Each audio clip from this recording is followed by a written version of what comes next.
নমস্কার। আজ এমন একটা বিষয় নিয়ে আলোচনা করব, অনেক অভিভাবক অভিভাবিকাও কনফিউজড যে অনেকের বাচ্চা মিশন, সৈনিক স্কুল বা ধরুন নবোদয় বিদ্যালয়ে চান্স পায়। তো 2 বছর 3 বছর প্রিপারেশন নেয়, খুব কষ্ট এইগুলোর অ্যাডমিশন টেস্ট।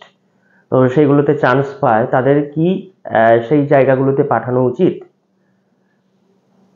তো আমাদের কিছু আর্থসামাজিক প্রেক্ষাপট আলোচনা করতে হবে। দুটো উদাহরণ দিই। আমার এক স্টুডেন্ট, তো মোটামুটি সে নরেন্দ্রপুর রামকৃষ্ণ মিশনে চান্স পেয়েছিল এবং 1 বছর পড়াশোনাও করেছিল, তারপরে সে চলে আসে।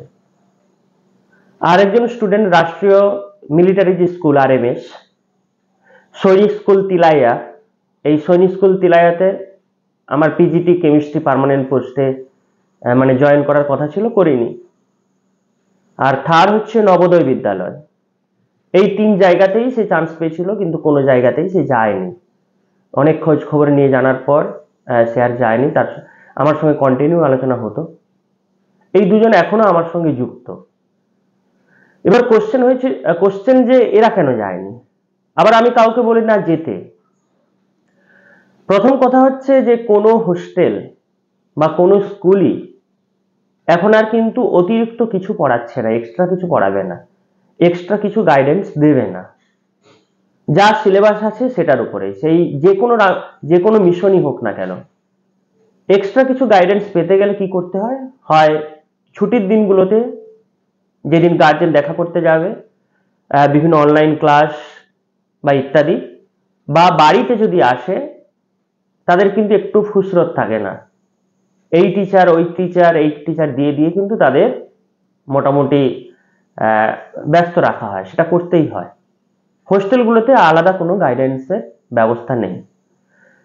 ধরুন সৈনিক স্কুল বা নবোদয় বিদ্যালয়, এইগুলো কিন্তু NCERTর বাইরে, এরা কিন্তু কিচ্ছু করে না, কিচ্ছু করাবেও না। সুতরাং কারোর বাচ্চা যদি খুব ভালো হয়, বাড়ি থেকে যদি গাইডেন্সের ব্যবস্থা থাকে, তাহলে তাকে বাড়িতে রেখেই পড়ান। যে মিশনগুলোতে ডে স্কলারের সুবিধা আছে, যাদের হোস্টেল বাধ্যতামূলক নয়, সেই মিশনগুলোতে ভর্তি করান। প্রথম কথা। সেকেন্ড হচ্ছে, তাহলে কি কেউ যাবে না? না, অবশ্যই যাবে। কারা যাবে না? যাদের ক্ষেত্রে বাড়িতে রেখে গাইডেন্সের সুবিধা নেই, বা ধরুন নবোদয় বিদ্যালয়, ওখানে গিয়ে ইংলিশ মিডিয়ামে পড়বে, CBSE বোর্ডের অধীনে পড়বে।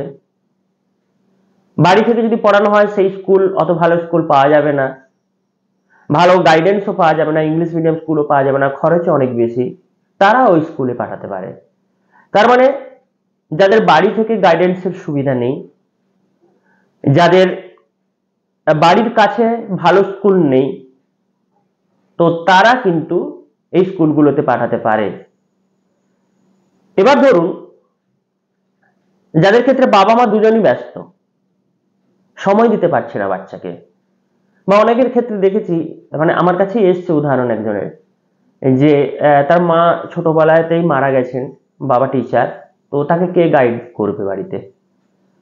সে অবশ্যই তাকে মিশনে ভর্তি করিয়েছে, মিশনের নাম বলছি না। তো এরকম যদি কোনো ক্রাইটেরিয়া থাকে, এরকম যদি কোনো একটা ঘটনা থাকে, তাদেরকে ওই স্কুলগুলোতে ভর্তি করা নিশ্চিন্তে। কিন্তু যাদের ক্ষেত্রে বাড়ি থেকে গাইডেন্স দেওয়ার সুবিধা আছে, গাইড করার সুবিধা আছে, তাদের ক্ষেত্রে হোস্টেলে না দেওয়াই ভালো।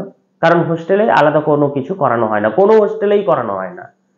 আগে যে মিশনগুলোতে এত নাম ছিল, করানো হতো, এখন সেটাতেও নেই। কে করাবে? কেন করাবে? যা করতে হয় নিজেই যদি পড়তে হয়, তাহলে বাড়িতে থেকে পড়ানো হোক। তার যেখানে খামতি আছে, সেখানে ভালো টিউশন টিচার বা বাড়ির লোক যদি পারেন, তাহলে সেখানেই গাইডটা করা হোক। তো এই জিনিসগুলো কিন্তু আপনাদের মাথায় রাখতে হবে। এইভাবে ভেবে কিন্তু আপনারা হোস্টেলে পাঠাবেন। তাহলে সবার ক্ষেত্রেই যে হোস্টেলে পাঠাতেই হবে এরকম নয়, আবার হোস্টেলে যে পাঠাবেনই না এরকমও নয়। আর একটা জিনিস খেয়াল রাখবেন, যে হোস্টেলে পাঠালে কিন্তু সামাজিকতা বাড়ে, এটা বাস্তব কথা। বাচ্চা নিজে নিজে পড়ার টেন্ডেন্সি বাড়ে, স্বশিখন যাকে বলে, নিজে সবার সঙ্গে চলার বা সবার সঙ্গে কাজ করার একটা মানসিকতা বাড়ে, নিজের হাতে নিজে কাজ করার মানসিকতা বাড়ে, যেটা কিন্তু পরবর্তীকালে খুব সুবিধা দেয়। আবার হোস্টেলে গিয়ে অনেক বাচ্চা মানে হারিয়ে গেছে, এটাও হয়।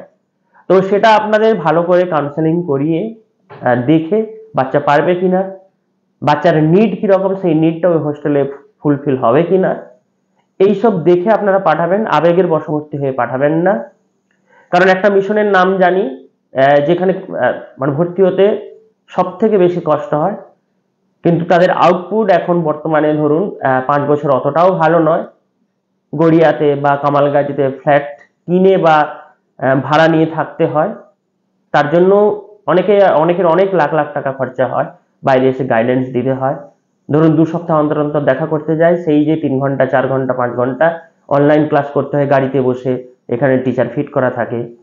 বাড়িতে আসার পরে মানে সকাল থেকে 5-6টা করে টিউশন, এইগুলো কিন্তু চলে। যদি ওখানেই ভালো গাইডেন্স দেওয়া যেত বা এই গাইডেন্স দেওয়া হতো, তাহলে কিন্তু এই ঘটনাটা ঘটতো না। শুধু তাই নয়, একটা বাচ্চা 5-এর ক্লাসে ভর্তি হতে গিয়ে বা 6-এর ক্লাসে ভর্তি হতে গিয়ে যে এবিলিটি তাকে অর্জন করতে হয়, যে জিনিসগুলো পড়তে হয় 7, 8, 9-এর, সেই ছেলেটা তো 8 বা 9-এ আরো অনেক কিছুই জানবে, কিন্তু বেশিরভাগ ক্ষেত্রে কিন্তু সেটা দেখা যায় না। আর সিবিএসসির ক্ষেত্রে তো বললাম, সিবিএসসির আন্ডারে যত বড় স্কুলই হোক না কেন, সেখানে কিন্তু তারা এনসিইআরটির বাইরে এগুলো ফলো করে না। এই যে সোসাইটির স্কুল বা গভর্নমেন্ট স্কুলগুলো, যেমন সৈনিক স্কুল বললাম, আরএমএস বললাম, নবোদয় বিদ্যালয় বললাম। এবার সৈনিক স্কুল বা রাষ্ট্রীয় মিলিটারি স্কুলগুলোতে কি হয় না, ওই যে ফিজিক্যাল ট্রেনিংটা দেওয়া হয়, ওদের কিন্তু ভোর 5টা 4:30 থেকে উঠতে হয়। ওদের কিন্তু কর্পোরাল পানিশমেন্টের ব্যবস্থা আছে অলিখিতভাবে, আমার নিজের চোখে দেখা। তো এইগুলো দেখবেন। যদি কেউ পরবর্তীকালে এনডিএনএ-তে যেতে চায়, তাদের ক্ষেত্রে এই ধরুন রাষ্ট্রীয় মিলিটারি স্কুল বা হচ্ছে সৈনিক স্কুল, এইগুলো ইন্টারভিউতে কাজে লাগে। ফিজিক্যাল ট্রেনিং গুলো, ক্লাইম্বিং, রান, এইগুলো কাজে লাগে। তো যদি বাড়িতে খুব ভালো ব্যবস্থা থাকে, আপনারা গাইড দিতে পারেন, তাহলে বাড়িতেই রাখুন, হোস্টেলে পাঠানোর প্রয়োজন নেই। আর বাড়িতে যদি অসুবিধা থাকে তবেই হোস্টেলে পাঠান। নমস্কার।